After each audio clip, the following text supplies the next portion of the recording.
Hello friends, welcome back to my channel फेवलेस study. तो friends, जीटर जूनियर 2021 का जो हम लोग पेपर का जो क्विक रिवीजन कर रहे थे, तो टॉपिक वाइज वो कंप्लीट सीरीज चल रही थी। आज उसका हम लोग पार्ट 3 देखेंगे। तो हम लोगों ने फिजिक्स के कुछ टॉपिक को क्लियर कर लिया था जो कि एनसीईआरटी बेस्ड थे। तो आपको अगर आपने जो लास्ट में अगर आपने ये एनसीईआरटी बेस्ड क्वेश्चंस देख लिए तो आपका पेपर यहीं से कहीं नहीं जाएगा अगर आप इसको सीरीज को फॉलो करते हैं। तो ज़रूर देखिएगा, आपके जो सेकेंड पेपर में साइंस आती है उसके लिए बहुत हेल्पफुल होने वाली है। तो फ्रेंड्स, स्टार्ट करते हैं। आज हम लोग का पार्ट 3 होगा जिसमें हम लोग की पूरी फिजिक्स खत्म हो जाएगी, फिर हम लोग केमिस्ट्री और फिर हम लोग बायोलॉजी का सेशन करेंगे। तो स्टार्ट करते हैं। तो वीडियो को शेयर कर दीजिए अपने दोस्तों के साथ जो भी सेकेंड पेपर जो जूनियर का पेपर देंगे, और लाइक शेयर सब्सक्राइब करना मत भूलिएगा। और मैंने हर पेपर की वीडियोस करवा रखी है जो आप मेरी प्लेलिस्ट में जाकर चेक कर सकते हैं। तो फ्रेंड्स, में पढ़ेंगे हम लोग फ्रिक्शन के बारे में जो कि घर्षण है। और हम लोगों ने इससे पहले कौन कौन से टॉपिक पढ़ लिए थे। तो हम लोगों ने विद्युत धारा जो इलेक्ट्रिक प्रवाह होता है वो, मैग्नेटिक भोजन के बारे में और दर्पण के बारे में, हम लोग लाइट के बारे में पढ़ चुके हैं। तो आज हम लोग का टॉपिक होगा वो फ्रिक्शन होगा, मतलब कि घर्षण क्या होता है। तो when you throw a ball on the surface it stops after some times, why it is friction? Answer is yes। तो क्या है आंसर इज, तो समझते हैं घर्षण क्या होता है। तो पृष्ठ पर विपरीत दिशा में एक बल कार्य करता है जो हमें रोकता है तथा गिरा देता है, और उसी बल को घर्षण बल कहते हैं। जब हम किसी चीज़ पे चलते हैं तो क्या करता है, हमारा जो फ्रिक्शन फोर्स है जो हमारा लगता है पैर पे, तो क्या करता है वो हमें कहता है विपरीत भी एक बल लगाता है, तो और हमें रोकने की कोशिश करता है। यही क्या कहलाता है, फ्रिक्शनल फोर्स कहलाता है। आगे बढ़ते हैं। फ्रिक्शनल जो होते हैं plays very important role in our life because we can not walk, क्योंकि फ्रिक्शन के चक्कर में हम लोग वॉक कर पाते हैं। And stop and even can not hold the glass without friction. अगर हम लोग फ्रिक्शन ना लगे हमारे मतलब गिलास और हमारे हाथ के बीच में, तो हम क्या करेंगे, हाथ जो ग्लास है उसे होल्ड नहीं कर पाएंगे, मतलब पकड़ नहीं पाएंगे। अगर वो फिसलनदार होगा तो क्या होगा, हमारे हाथ से जो होगा गिलास कभी रुकेगा ही नहीं, वो क्या हो जाएगा, गिर जाएगा। तो फ्रिक्शनल क्या होता है उसके लिए बहुत इंपॉर्टेंट है। हर चीज़ में हमारा फ्रिक्शनल फोर्स वर्क करता है। जो moving car will never stop if there are is no friction. अगर कार विल जो है stop if there is no friction, ठीक है। स्लाइडिंग सर्पी घर्षण होता है और एक स्टैटिक घर्षण होता है। फ्रिक्शन कितने प्रकार के होते हैं, घर्षण होता है, एक सर्पी घर्षण होता है और एक स्टैटिक घर्षण होता है। तो ये आपको समझ में आया होगा। तो आइए समझते हैं फ्रिक्शन के प्रकार। जो पहला समझते हैं स्लाइडिंग फ्रिक्शन। फ्रिक्शन क्या होता है, is friction that acts on object when they are sliding over is surface. Sliding friction is weaker than static friction. तो जो स्टैटिक फ्रिक्शन से क्या होता है, स्लाइडिंग फ्रिक्शन थोड़ा वीक होता है और क्या करता है, जैसे कि देखिए वॉल है, इसको हम क्या करें, सरफेस से क्या करें, स्लाइड कर रहे हैं, तो ये क्या कहला देगा, हमारा स्लाइडिंग फ्रिक्शन कहला देगा। नहीं सॉरी, ये स्टैटिक फ्रिक्शन हो जाएगा, स्लाइडिंग फ्रिक्शन ये हो जाएगा, ठीक है। नेक्स्ट बढ़ते हैं। जो हम लोग रोलिंग फ्रिक्शन क्या होता है, लोटनिंग वर्जन होता है, is the frictional force that occurs when an object rolls and another like a car wheels on the ground. Rolling friction is generally lesser than sliding friction. जो रोलिंग फ्रिक्शन होता है वो क्या होता है, लेस होता है, किससे, स्लाइडिंग फ्रिक्शन से। मतलब कि जो सबसे ज़्यादा फ्रिक्शन किसका होता है, स्टैटिक का, देन स्लाइडिंग का एंड देन रोलिंग का। तो उसमें पहले एस मतलब स्लाइडिंग हो जाएगा, फिर देन स्लीडिंग, फिर देन रोलिंग, ठीक है। ये समझ में आ जाएगा। घर्षण जो होता है कभी भी समाप्त नहीं हो सकता, ना कम किया जा सकता है। घर्षण को क्या करते हैं, ना समाप्त कर सकते हैं ना कम कर सकते हैं। जूतों की तली तथा वाहन के टायरों में फ्रिक्शन बनाने के लिए क्या कहते हैं, इसीलिए उसे क्या बनाए जाते हैं, उसे खांचेदार बनाए जाते हैं और उसमें ग्रीस या ऑयल लगाई जाती है जिससे उसका फ्रिक्शन बढ़ा सके, ठीक है। नेक्स्ट बनते हैं मशीनों में क्या करते हैं, देखा होगा आपने, हम लोग ग्रीस लगाते हैं, तेल लगाते हैं, क्या करते हैं, जिससे उसका जो फ्रिक्शन जो हो उसका और बढ़ सके। Friction can also generate heat like we rub our hands due to the heat generated by friction excessive energy is lost in the machine, ठीक है। ये आपको समझ में आएगा फ्रिक्शन के बारे में। तो फ्रिक्शन के प्रकार कौन कौन से होते हैं, स्लाइडिंग होता है, रोलिंग होता है, स्टैटिक होता है। तो फ्रिक्शन क्या होता है, ना कभी समाप्त होता है ना कम किया जाता है।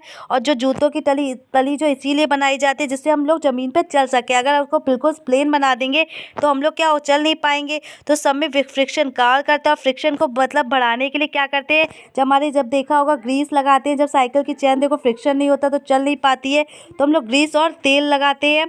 और जो हमारा सबसे ज़्यादा फ्रिक्शन स्टैटिक में होता है, फिर स्लाइडिंग में, देन किस में, रोलिंग में होता है। तो ये आपका पॉइंट क्लियर हुआ होगा फ्रिक्शन के पार्ट में। एनसीईआरटी में जो इंपॉर्टेंट है वो आपके लिए इतना ही है। हम लोग नेक्स्ट देखते हैं मोशन एंड टाइम, गति एवं समय।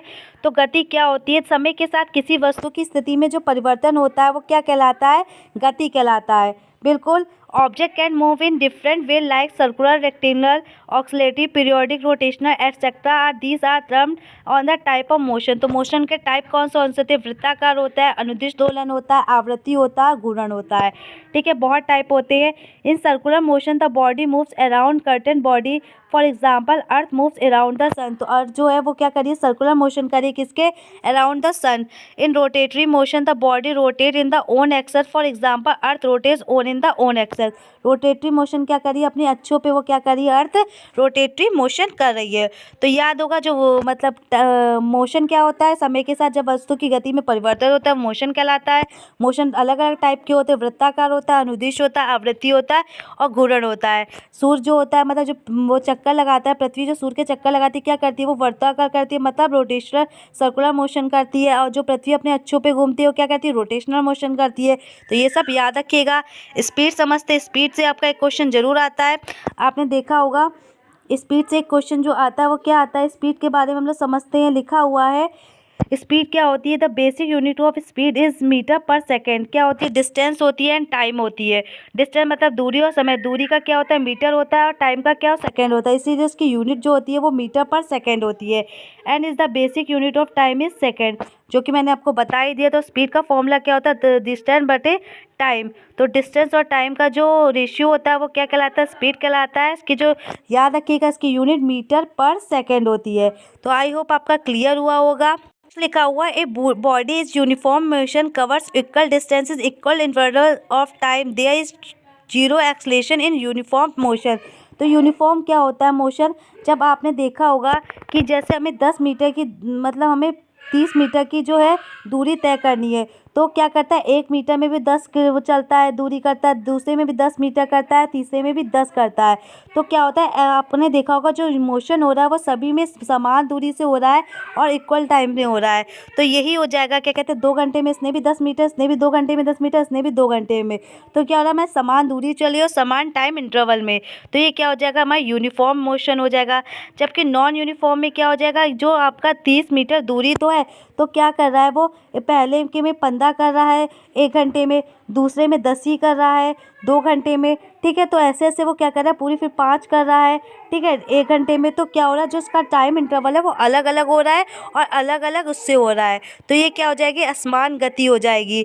ठीक है, an essential time many devices were use to measure time such as solar, धूप घड़ी जो होती है, water clock and sand clock etcetera. ठीक है, a bus cover the first 10 kilometre distance of this journey and the average speed of 40 kilometre per hour and the remaining 45 kilometre distance and the average speed of 7 kilometre. Just what is the average speed of the entire average speed. ये मैंने आपको जब questions करवाए थे उसमें करवाया, तो आप इसको आंसर बताइएगा। मैंने जब प्रीवियस के क्वेश्चंस करवाए थे तो ये आपका सीटेट में क्वेश्चन पूछा गया, तो इसको आप बताएंगे। जिसमें मैं आपको बता दीजिए एवरेज स्पीड का टाइम वो क्या होता है फॉर्मूला। तो जितनी भी डिस्टेंस को टोटल कर लेंगे एंड देन टाइम को टोटल करके इसको क्या कर देंगे? डिवाइड कर देंगे। तो एवरेज स्पीड बराबर total distance upon total time होगा। तो ये बताइएगा, आपको समझ में होगा यूनिफॉर्म मोशन और नॉन यूनिफॉर्म मोशन मतलब समान गति और समान गति। इस क्वेश्चन का आप कमेंट बॉक्स में आंसर बताइएगा। नेक्स्ट वीडियो में मैं इसका आंसर आपको बताऊंगी। आगे लिखा हुआ है if the frequency of a simple pendulum is 2 hertz how many oscillation will be completed in 16 seconds. तो आपको बताना है कि 60 सेकेंड में वो कितने कर लेगी। तो ये भी क्वेश्चन आपका सीटेट में है, आपको नोट डाउन करके आंसर दीजिएगा। तो आइए समझते हैं पहले क्या होता है, टाइम पीरियड क्या होता है और फ्रिक्वेंसी। इसमें आप 2 फॉर्मूले याद रखिएगा जो बहुत इंपॉर्टेंट है। फ्रिक्वेंसी बराबर क्या होता है? ऑक्सीलेशन अपॉन टाइम, और दूसरा क्या होता है? Frequency upon 1 upon time period. तो ये जो 2 फॉर्मूले हैं ये बहुत इंपॉर्टेंट है। फ्रिक्वेंसी जो होती है आवृत्ति कहलाती है, ऑक्सीलेशन मतलब दोलन अपॉन में जितना टाइम है, और दूसरे में क्या? फ्रिक्वेंसी बराबर 1 अपॉन टाइम पीरियड, कितना टाइम पीरियड है। तो ये याद रखिएगा। दूरी क्या? समय ग्राफ को समांतर रेखा द्वारा से निरूपित किया जाता है। तो जो हमारा इसका जो वो बनता है वो देखिए, if an object move along a straight line the distance travel can represented by distance time graph. जो डिस्टेंस टाइम का ग्राफ होता है वो हमेशा स्ट्रेट लाइन से होता है, याद रखिएगा। तो ये स्ट्रेट लाइन से दिखाया जाता है। There is a meter when measure is distance travelled by the vehicles the meter is called odometer. ठीक है, and the speed measured by speedometer. Speed को किससे मेजर किया जाता है? स्पीडोमीटर से। और जो मीटर इज कॉल्ड क्या किससे कहते हैं? ओडोमीटर कहते हैं। याद रखिएगा, ये इंपॉर्टेंट है। नेक्स्ट बढ़ते हैं अगले पे। आइए अब अगला देखते हैं, जो फोर्स एंड प्रेशर दे रखा है हमारे में चैप्टर। तो फोर्स और प्रेशर क्या होता है? ए पुश और pull on an object is called, क्या कहलाता है? फोर्स। मतलब धक्के का अभिकर्षण या खिंचाव जो होता है, मतलब आकर्षण, वो क्या कहलाता है? फोर्स कहलाता है। फोर्स क्या होगा? लगाने के लिए कम से कम दो वस्तुओं में जो अननोन क्रिया होनी आवश्यक होती है फोर्स में। A force acting different between the force if two object. ठीक है, जैसे कि आप यहाँ पे देख रहे हैं, फोर्स क्या होता है? जब इधर से भी इतना ही लगाया जाए, इतना भी, इधर भी, ऐसे यहाँ से भी 5 कि इसका लगाया जाए फोर्स, इधर भी 5 न्यूटन का फोर्स लगाया जाएगा, दोनों में बराबर हो जाएगा तो हमारा क्या हो जाएगा? फोर्स कितना हो जाएगा? तो वो 0 हो जाएगा, तो कोई भी कार्य नहीं किया गया होगा। ठीक है, अगर यहाँ पे 7 न्यूटन का बल लग रहा है, यहाँ पे कितने का लग रहा है? यहाँ पे 5 का, तो कहाँ पे हो जाएगा? तो कितने का फोर्स लगेगा? तो 2 न्यूटन का फोर्स लगेगा, तो हम माइनस कर देंगे, याद रखिएगा। नेक्स्ट लिखा हुआ है, चेंज इन डायरेक्शन और मैग्नीट्यूड इफेक्ट द फोर्स, जिसमें चेंज दिशा या परिणाम का इफेक्ट होता है वो क्या कहलाता है? फोर्स कहलाता है। तो फोर्स जो हो जाएगी हमारी, कौन सी हो जाएगी? वेक्टर क्वांटिटी हो जाएगी। याद रखिएगा, फोर्स वेक्टर क्वांटिटी होती है, और जिसमें क्या होता है? डायरेक्शन और मैग्नीट्यूड होता है, मतलब दिशा और परिणाम होता है। आगे बढ़ते हैं, तो फोर्स के बारे में समझ। आइए अब दाब के बारे में समझते हैं। तो दाब क्या होता है? तो दाब का फॉर्मूला होता है, प्रेशर बराबर होता है फोर्स अपॉन इट क्षेत्रफल। तो क्या पृष्ठ के प्रति एकांक क्षेत्रफल पर लगने वाला जो बल होता है वो क्या कहलाता है? प्रेशर कहलाता है। तो जो दाब और प्रेशर में डिफरेंस क्या होता है? जो प्रेशर होता है, जैसे कोई वस्तु रखी है तो प्रेशर कहीं से भी लग सकता है, लेकिन जो दाब होता है वो क्या एकांक दूरी से, मतलब एकांक क्षेत्रफल से लगता है, तो क्या हो जाता है? वो दाब हो जाए। तो इसी में यही डिफरेंस है, याद रखिएगा। आगे लिखा हुआ है, ठीक है। और जो आपका दाब होता है वो कौन सी राशि हो जाएगी? तो दाब जो होगी आपकी अदिश राशि हो जाएगी, जिसमें क्या हो जाएगा? डायरेक्शन नहीं होगा, केवल मैग्नीट्यूड होगा। याद रखिएगा दाब के बारे में। जबकि जो फोर्स होगा वो क्या होगा? सदिश होगा, मतलब वेक्टर क्वांटिटी होगी। जबकि ये जो कौन सी हो जाएगी? स्केलर क्वांटिटी हो जाएगी, क्योंकि इसमें डायरेक्शन नहीं होगा। ठीक है, क्लियर हुआ आपका? जैसे कि आप देखिएगा कि आपको पता चलेगा, जब आप क्या होगा? Pressure depends on the height of the stationary fluid. क्या करता है? जो प्रेशर होता है, मतलब जो दाब होता है, वो क्या करता है? वो क्या होता है? उस पर वो हाइट पे जो होता है फ्लूइड की, जो लिक्विड होता है उसकी हाइट पे मेजर, मतलब उस पर डिपेंड करता है। जैसे ही भी आपने यहाँ पे डाला तो देखा होगा कि जिसमें जितने ज़्यादा ऊपर तक जा रहा है तो उसका वो ज़्यादा हो जाएगा, प्रेशर जो हो जाएगा ज़्यादा हो जाएगा। तो याद रखिएगा, जो प्रेशर जो होता है वो सब पे दोनों पे डिपेंड करता है। Pressure is a liquid varies on differential height, the liquid pressure is maximum at bottom of the surface of container। ठीक है, the pressure of the fluid is the same in all directionally state and any depth. The pressure of the fluid the same depth depends on the density of the fluid. जो pressure होता है वो density पे भी निर्भर करता है, जैसे कि आपको यहाँ पे दिखाया जा रहा होगा। अगर जिसमें देखो प्रेशर की जो वो ज़्यादा होगी तो वहाँ पे ज़्यादा तेज़ से निकलेगा, और जिसमें कम होगा उसमें कम से निकलेगा।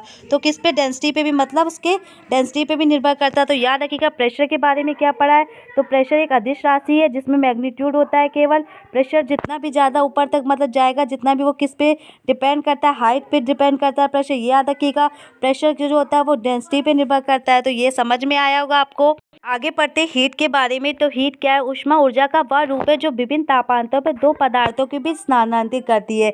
Energy that is transfer between two substance and different temperature. तो क्या होती है? दो सब्सटेंस में डिफरेंट टेम्परेचर पे होती है।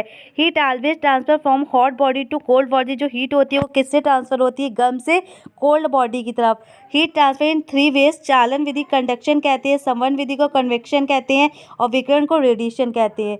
तो आइए समझते हैं चालन विधि क्या होती है। जैसे आपने देखा होगा, चालन विधि, जब आप लकड़ी की जो कोई छड़ होती है उसको क्या कहते हैं? गैस के पास ले, मतलब किसी आग के पास ले जाते हैं, तो पहले देखा होगा कि उसके जो पास होती है आग के, उसके जो पास की चीज़ें होती है वो गर्म होती है, फिर धीरे धीरे धीरे धीरे करके पूरी चीज़ें हो जाती है। तो चालन विधि में क्या होता है? एक दूसरे से कॉन्ट्रैक्ट करके आती है कोई चीज़ें।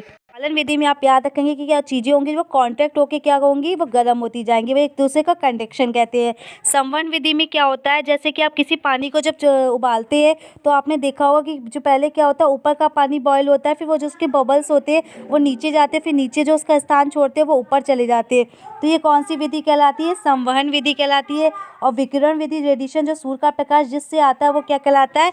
रेडिएशन विधि कहलाता है। नमस्ते लिखा हुआ in solid heat is often transfer by conduction. तो जो सॉलिड चीज़ होती है उसमें कौन सी? चालन विधि होती है। And liquid and gas heat is transferring convection विधि। मतलब कि जो गैस होती है और द्रव होती है उसमें संवहन विधि होती है। No medium is required for transfer of heat by radiation, लेकिन कोई मीडियम नहीं रिक्वायर होता है ट्रांसफ़र करने के लिए हीट जब रेडिएशन में, इन दोनों में मीडियम की आवश्यकता होती है, जबकि विकिरण में कोई मीडियम नहीं होता है। Substance that allow heat to transfer from them are the conductor of heat while other are not. तो कंडक्टर ऑफ हीट के जो होते हैं, जो ट्रांसफ़र करते हैं, जैसे आयरन हो गया, एल्युमिनियम, और जो नहीं करते हैं वो कौन से, प्लास्टिक हो गए, वुड हो गए, एयर हो गए, वाटर हो गए, जो क्या होते हैं, नॉन कंडक्टर होते हैं। Deep colour object are better absorb of heat than light colours objects. जो डीप कलर होते हैं वो क्या करते हैं, बेटर एब्जॉर्बर होते हैं हीट के। तभी देखते हैं कि जब हम लोग क्या करते हैं, गर्मियों में क्या करते हैं कि हल्के रंग के कपड़े पहनना ज़्यादा पसंद करते हैं, क्योंकि क्या होता है, अगर काले रंग के अगर कपड़े पहने तो क्या करेगा, वो हमारी जो ऊष्मा को क्या कर लेगा, अवशोषित कर लेंगे, तो हमें बहुत गर्मी लगेगी। जबकि हल्के कपड़े, तो वही बता रहा है कि जो लाइट कपड़े कलर होते हैं वो क्या होते हैं, ऊष्मा को कम अपनी तरफ एब्जॉर्ब करते हैं, जबकि डीप कलर। तो फ्रेंड्स, ये आपको समझ में आया होगा सेशन। आइए थर्मामीटर के बारे में समझते हैं। तो थर्मामीटर क्या होता है, थर्मामीटर के बारे में क्या दे रखा है, तो the body is called clinical thermometer जो होता है वो किसका होता है, उसका तो 30 डिग्री सेंटीग्रेड होता है, या फिर फ़ारेनहाइट में 98.6 फ़ारेनहाइट होता है, ठीक है। Measure temperature from 35 degree centigrade to 45 degree centigrade होना चाहिए। The laboratory thermometer can measure, जो लेबोरेटरी का थर्मामीटर वो मीज़र किया जाता है -10 डिग्री सेंटीग्रेड से 110 डिग्री सेंटीग्रेड टेम्परेचर पे। Laboratory thermometer can not be use for the measuring body temperature because mercury level start falling down when you take out thermometer from the object, while is clinical thermometer has A Nick near the bulb that does not mercury to fall down. मतलब कि इसमें बताया गया है कि जो thermometer होता है उसमें लेबोरेटरी थर्मामीटर का यूज़ क्यों नहीं करते जब चेक करते हैं, क्योंकि जो उसमें क्या होता है, जब थर्मामीटर को जब जैसे छूते हैं तो उसमें क्या होता है, जो पारा वो होता है वो एकदम से क्या होता है, नीचे चला जाता है, जिसमें हम उसको मेज़र ही नहीं कर पाते हैं। जबकि जो हमारा तापमापी वाला थर्मामीटर होता है उसमें क्या होता है, एक निक होती है जो पास में, जो उसको थर्मामीटर को जब उठाते हैं तो जब तक उसको नीचे नहीं करेंगे तो उसमें जो उसका जो मरकरी होगी, जो पारा होगा वो ऊपर नीचे नहीं होगा, तो हम उससे क्या करते हैं, अपना चेक कर लेते हैं।